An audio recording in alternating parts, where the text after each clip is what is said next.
Hello, my name is Celine Harper, and I'm a 34-year-old financial consultant in Chicago. My father passed away 3 weeks ago after a battle with cancer, leaving behind a complex web of relationships and a considerable estate. My stepmother, Clarissa, whom he married 5 years ago, had always resented my close relationship with him. She spent years trying to drive a wedge between us, but my father saw through her manipulations. What Clarissa didn't know was that my father had prepared for this exact scenario. In the months before his death, as his illness progressed, we had lengthy discussions about his estate. He witnessed how Clarissa's behavior grew increasingly controlling and hostile. She would try to prevent him from seeing me, claiming he needed rest, and would even intercept my calls. But my father was no fool. "Celine," he had said during one of our private meetings at his office, "I've seen how Clarissa treats you. I know what she's capable of, and I won't let her take what's rightfully yours." He had already begun working with his lawyer to ensure his assets would be protected and properly distributed according to his wishes. The family home, where I grew up and where all my childhood memories lived, was legally secured in my name months ago. The majority of his estate had been carefully designated to me through ironclad trusts and legal documentation that left no room for manipulation. My father, ever the meticulous planner, had even recorded video testimonials explaining his decisions, anticipating that Clarissa might try to contest the will. Now, as I sat in my apartment looking at the phone, I couldn't help but smile at Clarissa's premature victory call. She had no idea that her attempt to bully me out of my inheritance was about to backfire spectacularly. My father's lawyer would be contacting her first thing in the morning with some very unwelcome news. Sometimes, the best revenge is simply letting people's own actions lead to their downfall. I poured myself a glass of wine and opened my laptop to review the estate documents one more time. The next few days would be interesting, to say the least. I grew up watching my father build his real estate business from the ground up. After my mother passed away from breast cancer when I was 12, it was just the two of us for many years. We developed a special bond. He taught me everything he knew about business and finance, which eventually led to my career choice. Despite his busy schedule, he never missed my school events or forgot to help me with homework. Those years shaped who I am today. Everything changed when Clarissa entered our lives. She worked as a receptionist at one of my father's properties, and within 6 months of meeting him, they were married. I was 29 at the time, living my own life, but I noticed how quickly she tried to take control. At first, it was subtle, suggesting my father was too tired for our weekly dinners or claiming he was too busy to take my calls. But over time, her true colors showed. Clarissa was 15 years younger than my father, and her spending habits were outrageous. She redecorated the entire house, erasing all traces of my mother's touch. She convinced my father to buy her expensive cars and designer clothes, claiming she needed to look the part as his wife. I watched with growing concern as she isolated him from old friends and business associates, always finding fault with anyone who didn't agree with her. My father started to see through her act about 2 years ago, when his health began declining. He confided in me that he'd caught her going through his financial documents late at night and noticed her asking peculiar questions about his will and business holdings. That's when he started taking precautions. "I married her because I was lonely," he admitted to me during one of his chemotherapy sessions. "But I won't let my mistake hurt you, Celine. You're my daughter, my legacy. Everything I built was meant for you." We spent his final months getting his affairs in order, making sure every detail was legally sound. He even recorded videos explaining his decisions, knowing Clarissa would try to paint me as a manipulative daughter taking advantage of a sick man. My father was always 3 steps ahead, even at the end. The weight of his trust in me and his determination to protect me from Clarissa's greed only strengthened my resolve to honor his wishes and stand my ground. As I looked through old family photos in my apartment that evening, I knew the real battle was just beginning. But I was ready. The morning after Clarissa's threatening call, I met with Edward, my father's longtime lawyer and friend, at his office. His face was grim but determined as he shared the latest developments. "Celine, Clarissa's lawyer contacted me last night. They're planning to contest the will, claiming your father wasn't of sound mind when he made the changes," Edward explained, shuffling through a stack of papers. "But what they don't know is that we have everything on video. My father had insisted on recording every meeting where he discussed his estate plans, clearly stating his reasons and demonstrating his mental clarity. He'd even had his doctors document his cognitive state during these decisions. It was as if he knew exactly what Clarissa would try to do. They're demanding an emergency hearing," Edward continued. "Clarissa is claiming she needs immediate access to the accounts for household maintenance. What she doesn't realize is that all the utilities and bills have already been transferred to your name." I felt a surge of anger, thinking about how Clarissa had treated my father in his final months, restricting his visitors, monitoring his phone calls, always hovering when I visited. But my father had outmaneuvered her, and now it was time to let his planning pay off. "When's the hearing?" I asked, already knowing this would be the turning point. "Tomorrow morning. They're pushing for speed, which will actually work in our favor. They haven't had time to fabricate any evidence," Edward replied. "And we have everything documented," Edward said with a slight smile. "Your father was brilliant, Celine. He knew exactly what he was doing." That night, I couldn't sleep. Memories of my father's final days consumed me, how Clarissa had tried to control every aspect of his life, even attempting to prevent me from visiting him in the hospital by claiming he needed rest. Little did she know that, during those precious last moments, he and I had already set everything in motion. I pulled out the last birthday card my father had given me and reread his message. "Sometimes, Celine, the best revenge is letting people trip over their own greed." Tomorrow, Clarissa would learn exactly what that meant. As I prepared the documents for the hearing, I felt a mix of sadness and determination. This wasn't just about the inheritance anymore, it was about honoring my father's final wishes and standing up to the woman who had tried so hard to come between us. The morning of the hearing arrived, and the atmosphere at the courthouse was thick with tension. Clarissa sat across the aisle with her lawyer, wearing an expensive black dress and a smug expression. She'd even brought her adult children, likely hoping to paint herself as the grieving widow, surrounded by a supportive family. I noticed the way they whispered and glanced in my direction, clearly expecting an easy victory.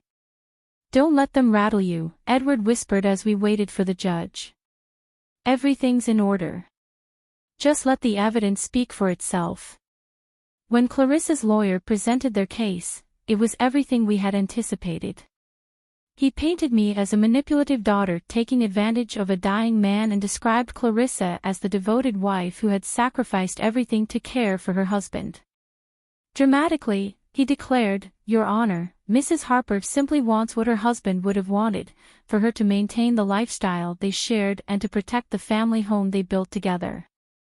I felt a surge of anger at the word "together." Clarissa had spent just 5 years with my father, most of which she'd used to isolate him and spend his money. She had contributed nothing to the business or the home he had spent decades building. Edward remained calm as he stood to present our evidence. "Your Honor, I have here not only the legal documentation of Mr. Harper's wishes but also video evidence of him explicitly stating his decisions and the reasoning behind them." The courtroom grew silent as my father's face appeared on the screen. Though visibly tired from his illness, his eyes were sharp and determined. "I am making these changes to my will of sound mind and body," my father said. "My daughter Celine is the rightful heir to my estate. My current wife, Clarissa, has been adequately provided for through her prenuptial agreement, but she will not inherit my business or the family home. These belong to my daughter." I watched as Clarissa's smirk disappeared, her face growing paler with each passing second. Her lawyer fidgeted uncomfortably as more evidence was presented, documented conversations, medical evaluations, and the meticulous paper trail my father had prepared. The judge leaned forward, examining the documentation. The medical reports confirming my father's mental clarity were particularly damning to Clarissa's case. But the most devastating evidence was yet to come. Edward presented surveillance footage from my father's home office, showing Clarissa rifling through his files late at night. This was followed by bank statements revealing unauthorized transfers she had attempted to make from his accounts in the weeks leading up to his death. Furthermore, Your Honor, Edward continued, we have evidence that Mrs. Harper attempted to transfer significant sums from Mr. Harper's business accounts to her personal accounts without authorization, just days before his passing. Clarissa's face turned from pale to crimson. Her lawyer leaned over to whisper something urgently, but she brushed him off and stood abruptly. He promised me everything, she shouted, losing all composure. Celine manipulated him against me. I deserve that house, I was his wife. Mrs. Harper, please be seated, the judge said sternly. Your outburst is not helping your case. I stayed silent, watching as Clarissa's carefully constructed facade crumbled. Her children looked mortified, avoiding eye contact with everyone in the courtroom. Edward then played the final piece of evidence, a video recorded 2 weeks before my father's death, in which he explicitly detailed his concerns about Clarissa's behavior and his reasons for his estate planning decisions. The courtroom was silent as the video played. My father's voice, though weak, was firm as he described how Clarissa had tried to isolate him and take control of his assets. Order in the court, the judge demanded, banging his gavel. Based on the overwhelming evidence presented, I am prepared to make my ruling. I held my breath, though I already knew we had one. My father's meticulous planning left no room for doubt. Still, hearing the judge officially declare that all of my father's wishes would be upheld felt like a weight lifting off my shoulders. Furthermore, the judge added, turning to Clarissa, any attempts to contest this ruling will result in a thorough investigation into the suspicious financial activities brought to light today. Do I make myself clear? The judge's words echoed through the courtroom as Clarissa slumped in her chair, finally silent. Her lawyer hurriedly gathered his papers, already accepting defeat. But the most satisfying moment came next. The court also orders a full audit of all financial transactions made by Mrs. Harper during her marriage to the deceased, the judge continued. Given the evidence of unauthorized transfers, this matter will be referred to the appropriate authorities for investigation. Clarissa's face turned ashen. Her children, once smugly confident, quickly left the courtroom, not even waiting for their mother. The carefully crafted image of the grieving widow was shattered, exposing the truth my father had known all along. As we left the courthouse, Edward handed me a sealed envelope. Your father asked me to give you this after the hearing, Edward said quietly, handing me a sealed envelope. Inside, I found a letter written in my father's familiar handwriting, along with photographs of us standing proudly in front of our first real estate project together. My dearest Celine, the letter began. If you're reading this, then everything has gone according to plan. I knew Clarissa would show her true colors eventually. While I regret bringing her into our lives, I never doubted your strength or intelligence. The business is yours now, everything we built together. You were always my true partner in this journey. Tears welled up in my eyes as I read his words, but they weren't tears of sadness. My father had given me one final gift, not just the inheritance, but the satisfaction of seeing justice served. Through his careful planning and foresight, he had ensured the truth would prevail. That evening, as I sat in my father's study, now my study, I noticed Clarissa's designer bag still sitting in the corner. She would need to collect her personal belongings soon, but that would be her last visit to the house that had never truly been hers. 2 weeks after the hearing, I began sorting through my father's belongings. Each room was filled with memories, but his study affected me the most. Sitting at his desk, surrounded by decades of business records, family photos, and personal mementos, I felt his presence. It was here that he had taught me about real estate, showing me property assessments and explaining market trends when I was barely old enough to understand. Clarissa had scheduled a time to collect her things, supervised by our lawyers. As I prepared for her final visit, I discovered something intriguing, a hidden compartment in my father's desk. Inside was a journal where he had documented everything: Clarissa's manipulation attempts, her secret phone calls, her late-night snooping through his files. He had known exactly who she was but had played along, protecting what mattered most. The police investigation into Clarissa's financial activities revealed even more than we had anticipated. She had attempted to transfer nearly $300,000 from my father's accounts in his final weeks. The detective assigned to the case found similar patterns in her past relationships. Clarissa had a history of targeting wealthy older men. None, however, had been as prepared as my father. I threw myself into running the business, building on the strong foundation my father had left behind. The employees welcomed me warmly. Many had known me since childhood and had witnessed my father grooming me for leadership. They shared stories about how he proudly showed off photos of my college graduation, my first real estate deal, and my successes. One evening, while reviewing old contracts, I received an unexpected phone call. "Celine," a hesitant voice began. "It's Ethan. I wanted to apologize." Ethan was one of Clarissa's children. His words surprised me. "We knew what our mother was doing," he admitted, "but we didn't stop her. Your father was a good man who deserved better." His apology brought an odd sense of validation. Even Clarissa's own children had seen through her facade. Ethan explained that she had pulled similar schemes before, targeting wealthy older men. My father, however, had been different. He had seen it coming and outmaneuvered her completely. Under my leadership, the business thrived. I added my own touches to my father's legacy, including establishing a scholarship program for aspiring real estate professionals, naming it in his honor. The first recipient was a young woman whose single father had sacrificed everything to support her education. It felt like completing a circle, a way to honor my father's memory while giving back. The day Clarissa came to collect her belongings was tense. She arrived with 2 movers and her lawyer, looking considerably less polished than she had during the hearing.